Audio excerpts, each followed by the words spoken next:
সব সময় তো আপনাদের সাথে কিভাবে রান্না করি সেই রেসিপিটাই শেয়ার করি, কিন্তু আজ আপনাদের সাথে শেয়ার করব ভিডিওতে ভিউ বাড়ানোর জন্য আমরা যে ট্রিক্সগুলো অবলম্বন করি সেগুলোই।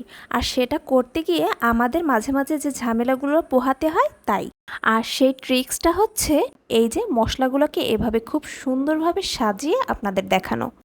চাইলে কিন্তু একটা মশলার উপরে আরেকটা মশলা দিয়েই কাজগুলো করে নেওয়া যেত, কিন্তু এভাবে যখন সাজিয়ে গুছিয়ে কাজটা করা হয় তখন সবাই ভিডিওটা দেখতে একটু হলেও আগ্রহী হয়।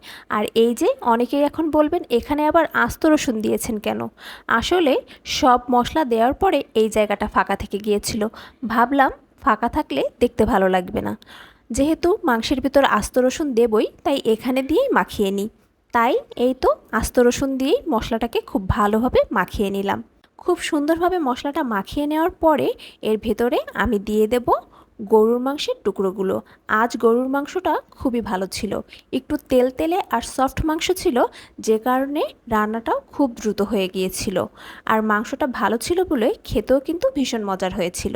এই তো এখন খুব ভালো করে মশলাটাকে মাংসের সাথে মাখিয়ে নিচ্ছি। খুব সুন্দরভাবে যখন মাখানোটা হয়ে যাবে তখন আমি চলে যাব রান্না করতে। আর রান্না করার সময় আপনাদের দেখাবো ভিডিওটাকে সুন্দর করার জন্য প্রথম যে রসুনটা দিয়েছিলাম তার জন্য পরে কি করতে হলো। যে পাত্রটার ভিতরে মাংসটা মাখিয়েছিলাম সেটা ধুয়ে কিছুটা পানি দিয়ে দিলাম। আর ওই যে ওই সময় ঢং করে ভিডিওটাকে একটু সুন্দর আর আকর্ষণীয় করার জন্য যে আস্ত রসুনগুলো দিয়েছিলাম সেটা কিন্তু এখন মাংসটা রান্না করার শুরুতেই তুলে নিচ্ছি। কেননা এই রসুনগুলো যদি মাংসের সাথে দিয়ে রান্না করি তাহলে রান্না শেষে চশমা পরেও রসুনগুলোকে আর কিন্তু খুঁজে পাওয়া যাবে না।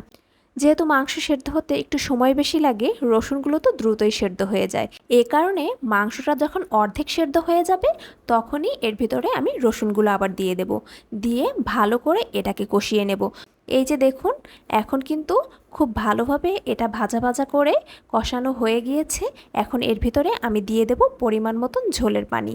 ঝোলের পানিটা দিয়ে তারপরে এটাকে ঢেকে রাখবো যতক্ষণ না পর্যন্ত মাংসটা খুব ভালোভাবে সেদ্ধ হয়ে যায়। আর এই পর্যায়ে কিন্তু রসুনটাও খুব ভালোভাবে সেদ্ধ হয়ে যাবে। আর যদি ওই প্রথমেই রসুনটা মাংসের ভিতরে দিয়ে দিতাম তাহলে কিন্তু এখন আর খুঁজে পাওয়া যেত না। এই তো মাংসটা কিন্তু একেবারেই হয়ে এসেছে। এখন একটু তেলটা ভেসে উঠলেই মাংসটাকে নামিয়ে নেব। ঝাল ঝাল গরুর মাংস ভুনা কিন্তু সবারই ভালো লাগে। আর যদি এরকম একটু সব ধরনের বাটা মশলা দিয়ে করা যায় তাহলে কিন্তু খেতে আরও ভালো লাগে। এই তো আমার রান্নার ফাইনাল লুক কেমন হয়েছে জানাবেন কিন্তু। আর ভিডিওটা আপনাদের যদি একটুও ভালো লেগে থাকে তাহলে অবশ্যই একটা লাইক করে দেবেন। সবাই ভালো থাকবেন, সুস্থ থাকবেন। আল্লাহ হাফেজ।